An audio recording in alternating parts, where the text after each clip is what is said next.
Right at the beginning of our Parshas, the Torah tells us all of the necessary components, the materials that are used for the construction of the Mishkan. Zav, kesef, gold, silver, all the way down to the oils. And then at the very end, surprisingly, are Avnei Shoham and Avnei Miluim.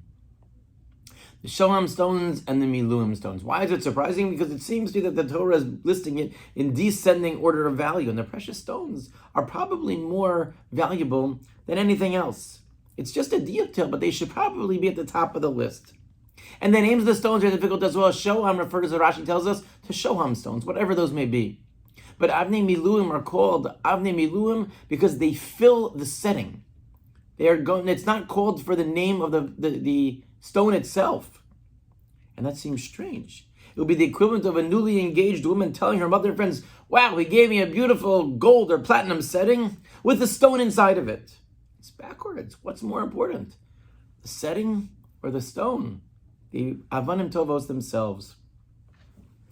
Reb Chaim HaKadosh is bothered by this and offers several explanations. One of them is the following. He says there was a special miracle that happened. The Gemara Newman Daf Ayin Hey tells us that the Ananei HaKavod brought the stones, the precious stones, miraculously to the people for them to then bring the Nesiim, to then bring to the Mishkan. Explains Reb Chaim HaKadosh, since it only required minimal effort and it came miraculously, it is inherently more insignificant. It is not as important as the zahav or the kesef, or even the wood that was schlepped, as Rashi tells us, from Egypt all the way for the construction of the Mishkan. About 15 years ago, I attended a lecture given by Rabbi Sachs, Zichron Livracha, in which he masterfully explained a simple but very true and profound idea.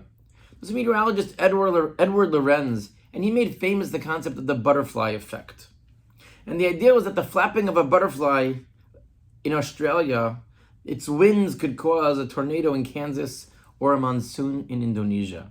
How could that be? Well, the butterfly's wings might create tiny changes in the atmosphere that may ultimately alter the path of a tornado, or delay it, or accelerate it, or even prevent the occurrence of a tornado in a certain location. The flapping wing really represents that a small change in the initial condition of a system can lead to a chain of events that will create a very different result in the end. Had the butterfly not flapped its wings, the trajectory of the system may have been different. It's part of the chaos theory, which states in a very general way that when you have a very large, complex system, there are interwoven chains of effects that you can't predict what is going to lead one to the other, and a small change can make a very big difference somewhere else. And there's a butterfly effect in human interaction as well. A trivial example I remember was once we were going on a plane and my daughter was not able to have a peanut butter sandwich for supper because of terrorists in England. What happened?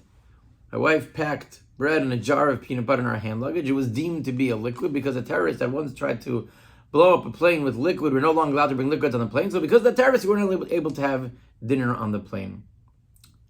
It's a trivial example, but more deeply and importantly, the small acts that we do in our lives can have a major impact on somebody else in unimaginable ways. Frequently when I visit a Shiva house, the Avelim relate stories that they have heard over the course of Shiva that they never knew about. Stories about the niftar, about a close relative, about something that person did that person may not have even realized impacted somebody else. People have told me how inspired they were by watching somebody daven on the Yom Noraim. That person may not even know, and yet the effect could be for not just for the other people watching, but for generations to come. That's the Avnei Miluim. The Avnei Miluim are placed at the end and defined by their settings, not by the stone, building on the Reb Chaim HaKadosh to teach us that the external objective value of these stones does not necessarily mean it's more important or more significant. There is no way to predict how potent, how powerful something can be.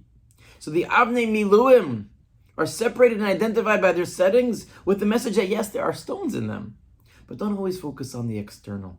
Just as the Avnei Shoham are separated because they didn't have the Torach, the difficulty of carrying them, they came miraculously. So to the Avnei Miluim, okay, it's the setting, it's what they're used for, that they're used in the Avnei HaChoshen, that they're used in the construction of the Mishkan. That's what gives them value. And it's not the inherent value of the stones. Being a good person, being a good friend, being nice to somebody else is a value that can change the life of another person, and it's more precious than any stones.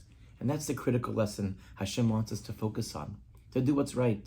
And sometimes when we least intend it, that is when we can have the biggest effect in the world. But we just have to focus on doing what's right because it is right.